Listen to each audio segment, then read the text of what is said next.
দিন দিন মানুষের বিশ্বাস হারিয়ে যাচ্ছে, কথার মান কমে যাচ্ছে, প্রতিশ্রুতির মূল্য আর কেউ রাখে না।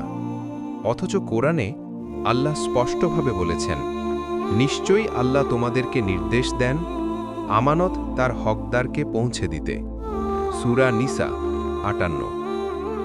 আজ মানুষ কথা দেয় কিন্তু কথা রাখে না, প্রতিশ্রুতি দেয় কিন্তু আস্থা ভেঙে ফেলে। রাসূলুল্লাহ সাল্লাল্লাহু আলাইহি ওয়াসাল্লাম বলেছেন, মুনাফিকের ৩টি লক্ষণ: সে কথা বললে মিথ্যা বলে, প্রতিশ্রুতি দিলে ভঙ্গ করে, আর আমানত রাখলে খিয়ানত করে। সহিহ বুখারী। তাই এটা শুধু চরিত্রের সমস্যা নয়, ঈমানের সমস্যা।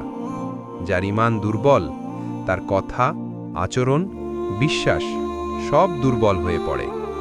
আল্লাহর কাছে প্রিয় মানুষ সেই যে সত্যবাদী, যে ভরসার যোগ্য, যার কাছে মানুষ নিরাপদ। আসুন আজ থেকেই প্রতিজ্ঞা করি, সত্য বলবো, কথা রাখব, আর মানুষের বিশ্বাস ফিরিয়ে আনব। কারণ একজন মুসলমানের পরিচয় তার ঈমান এবং তার আমানতদারিত্ব।